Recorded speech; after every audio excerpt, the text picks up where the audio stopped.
Okay, so recently my friend Cecile Team 6 started up Tokyo Mirage Sessions. I've always wanted to make a video about this. I have a couple videos in the work that I promise you they're coming. I beat this game earlier on this year. There's a long backstory, who cares? Let's talk about the actual game instead. Specifically, I want to talk about the combat system and why it's so fun. And I want to kind of explain a little bit because it can kind of get complicated and difficult to keep track of. And it wasn't until somebody in my chat explained it to me when I really started enjoying the game. So remember, Tokyo Mirage Sessions is kind of a combination of two game series, Shin Megami Tensei and Fire Emblem. So they take the triangle weapon systems from Fire Emblem and the element weakness system from SMT. So this means every character is assigned a weapon and an element. And like rock, paper, scissors, this means they're strong against one thing, but weak against something else. So in Fire Emblem, the main big three are swords, axe, and lance. I remember it as rock, paper, scissors. Axes are big and strong like a rock, lances are pointy and sharp like scissors, and swords are a main stable like paper. There are also other classes like mage and archer, but their strengths and weaknesses are not as clearly defined, so you just kind of have to fiddle with it and figure it out. And then the element system comes into play. So like the main character Itsuki is lightning, his best friend Toma is fire, Kiria the mage is ice. And so with those elements, there's always an opposing element that it's weak to. But some characters are a little bit different because like Tsubasa has a lot of heal spells. She's resistant against poison, but she's weak against wind. And I think she's good at charm spells. Again, it's kind of complicated because it's tied to the own individual. And I think loosely based on their personality. And I think it can loosely change depending on what equipment they have on. But where it really gets complicated is that now you have two planes. You have the weapons plane and you have the element plane. So while you might be prepared going into a battle, lining up lancers against the swords, maybe the elements don't match up.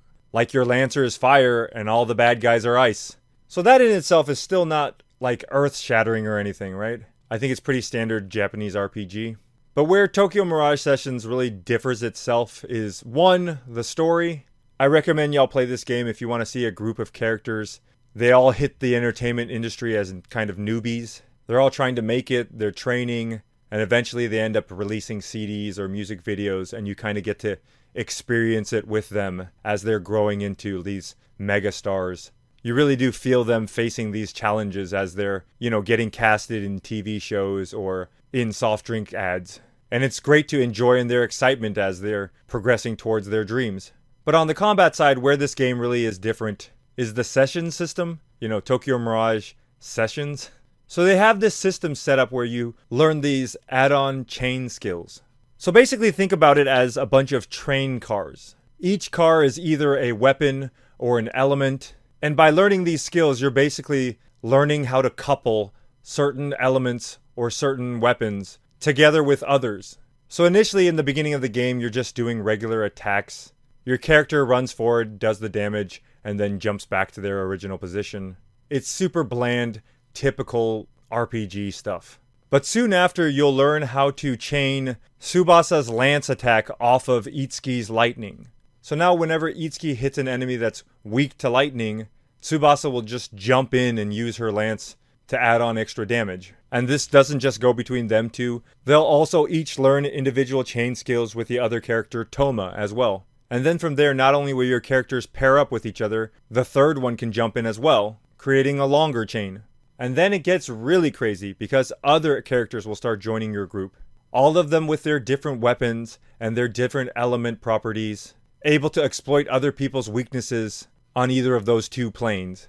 And unlike a majority of JRPGs, you're able to swap in and swap out characters on the fly during their turn, or even if they're just low in life. So you're also tagging in and tagging out characters, trying to get the best matchups. So one thing that's great about the new Switch release, in the original version of the game, you couldn't swap out the main character Itsuki. I'm assuming because he's the protagonist and you would want him there all the time. But it didn't really matter because all the characters are there all the time for all the cutscenes. It's like they travel in a big group. So it's not like it made any storyline sense to have him mandatorily in the party at all times.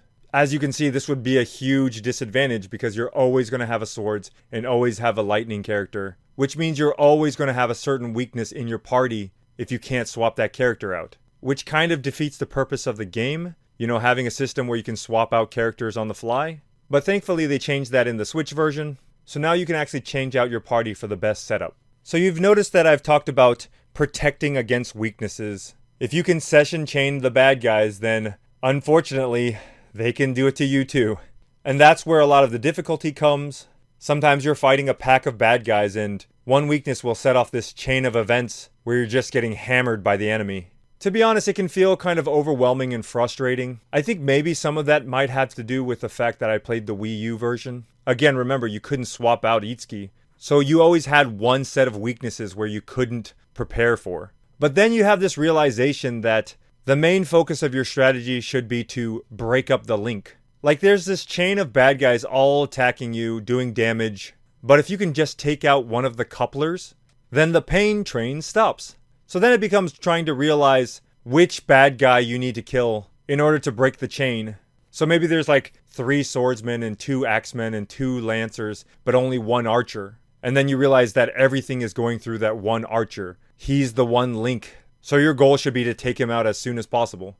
And then the game becomes a lot more manageable. Also, as BS as these enemy moves are, I mean, you get your own BS moves as well. You'll get this one perk that allows characters that are not in your current party to session as well. So instead of just the 3 party characters sessioning, you'll quite literally get the entire staff of Fortuna offices jumping in as well. And again, this is not including team up moves. Again, one of the things that this game does great is by offering these side missions. One of the characters might pull you aside and tell you that they need help with something. And by helping them, you deepen your bond with them, causing some sort of storyline reason for the management agency to release some sort of duet collaboration CD or product. I mean, it's all in good fun and I love it. I could actually probably make a top 10 of the best moments where 2 characters collaborated together. Like when Chiki and Mamori team up. Or like when 2 completely different characters get cast opposite of each other in a romance movie. I mean, it's all hilarious and it's all in deepening your love for these characters. Lastly, I'll talk about going into battles.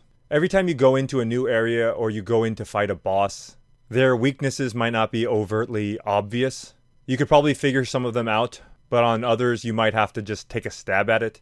Use an attack or cast a spell and see how they react to it. Maybe they're weak, maybe they're not. It's part of the fun to figure out. In the battle, there's a little gauge that pops up whenever you select a bad guy. It'll list out all the physical attacks and all the elements, and you'll be able to gauge whether it's weak or resistant, or it's yet unknown. I enjoyed walking into new areas, fighting new and different bad guys, and going through the process of elimination to figure out their weaknesses. It was the same with the boss battles. You'd go into a boss not knowing what they were weak to. That's actually what kind of makes the boss battles challenging later, is that you have bosses with constantly changing weaknesses. So sometimes you just gotta take a stab at the dark and hope that you'll find their weaknesses quick. So I found Tokyo Mirage Sessions to be an amazing package. I loved the storyline stuff and the character progression. The game handles the characters just great because, unlike some RPGs, all of these characters are relevant. There's a reason to keep them around and leveled up. The game does a really great job of doing that. It has systems in place where members are still gaining experience even if they're not in your immediate party. It's also one of the few games that handles buff and debuff spells well. A lot of games I'll feel like those spells are really useless, but they can really come into play as well as the character-specific abilities. There's kind of a weird and interesting way this game handles leveling up your characters. You have a certain amount of slots, and depending on what weapon you're using, you'll gain particular abilities. And you'll have to decide which ones you want to assign to which slot, or which character to pair with which ability, because you simply can't carry all the abilities amongst all your character slots. So it really does make you weigh the value of particular abilities, and you kind of customize it to how you want to play the characters. Do you want to keep leveling up a particular ability, or do you want to swap it out for something else? So yeah, sorry, it does sound like a lot of things going on. That's one of the reasons why I felt it was important to make this video. There's a lot of different systems going on in Tokyo Mirage Sessions. I think part of the fun is learning and figuring out and customizing it however you like to play. So I'll just leave it at that. I think I've covered most everything that confused me when I first started playing this game. But if you do have any questions or comments, maybe I made a mistake in saying something, let me know down below.